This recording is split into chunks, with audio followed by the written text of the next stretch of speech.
তিনি ছিলেন মধ্যম আকৃতির সুঠাম দেহের অধিকারী একটি মানুষ। তার চুলগুলো ছিল ঘাড় পর্যন্ত প্রলম্বিত, হালকা হালকা কোঁকড়ানো। তিনি যখন চুলের ভিতরে তৈল দিয়ে আছড়াতেন মনে হতো মৃদুমন্দ ঢেউ দেখা যায়।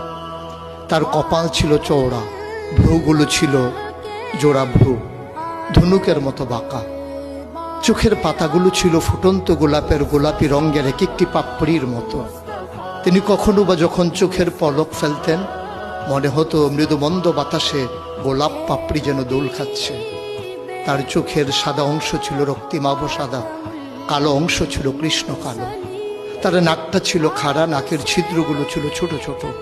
নাকের নিচে ছিল সরু চিকন গোঁফ, গোঁফের নিচেই সেই গোলাপি রঙের ঠোঁট। তার ঠোঁটগুলো যখন কখনো বা মুচকে হাসত, গোটা পৃথিবীর মানুষ অবাক বিস্ময়ে দেখত গোটা পৃথিবীতে যেন বিজলি চমকিয়েছে।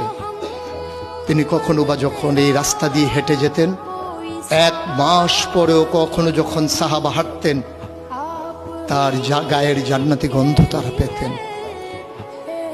মায়েরা উম্মাহাতুল মুমিনিন যারা, তারা নবীর যখন কখনো এই ঘামে ভেজা শরীর নিয়ে ঘরে ঢুকতেন, কপালের ভিতরে মুক্তোর দানার মতো ঘামগুলো যখন জমে থাকতো, মায়েরা ছোট্ট শিশি খুঁজে সেই ঘামগুলো শিশিতে ভরে জমা রেখে দিতেন, কখনো বা ঈদে কোনো অনুষ্ঠানে যেন আতর হিসেবে ব্যবহার করতে পারেন। এ সুরত ধারণ করা কোনো মানুষের সাধ্যর বাইরে। কখনোই কোনো মানুষ এ সুরত ধারণ করতে পারবে না চেষ্টা করলেই।